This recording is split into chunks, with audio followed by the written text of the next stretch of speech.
High বন্ধুরা, কেমন আছো তোমরা সবাই? আশা করছি ভালো আছো। আমি এখন একটু ভালো হয়েছি। আমার গলাটা এখনও ঠিকঠাক ছাড়িনি, তো অনেকটাই সেরেছে। তো চেষ্টা করছি তাড়াতাড়ি সারার।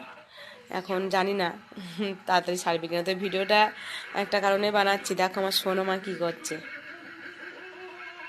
দেখো আমার সোনামা, দেখো ভাইকে ওষুধ খাওয়াচ্ছে। দেখো ওর শরীর খারাপ ছিল, তো ওর যে ওষুধটা ওর ভাই নাকি জ্বর এসছে, ওর ভাইকে খাওয়াচ্ছে। দেখো আমার পাগলি মেয়ের কাণ্ড দেখো। আমি ছাদে গেছিলাম জিনিসপত্র মেলতে চান করে, তো এসে দেখছি ওর ভাইয়ের নাকি জ্বর এসেছে, ওর ভাইকে কোলে করে ওষুধ খাওয়াচ্ছে। এখন কি বলবো বলো। তো এটা ওর ভাই না, ও ভাই বলে, কিন্তু এটা টেরি।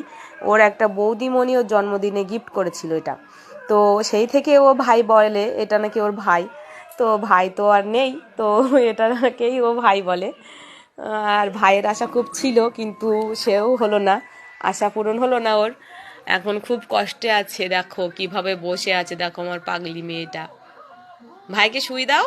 ওষুধ খাইয়েছে তো? ভাই ওষুধ খেয়েছে? তা শুই দাও ভাইকে, এবার শুই দাও। ওটা ওর ছোটবেলার বালিশ, এটা এটা ওর ছোটবেলার বালিশ, কিন্তু ও এখন ভাইকে শোয়ায়, বলে নাকি এটা ওর ভাইয়ের বালিশ। তো ওই জন্য ও ভাইকে শোয়ায়। আমার বিছানা দেখো পুরো ছিঁড়ে ফেলেছে আজকে, দেখো কি করেছে।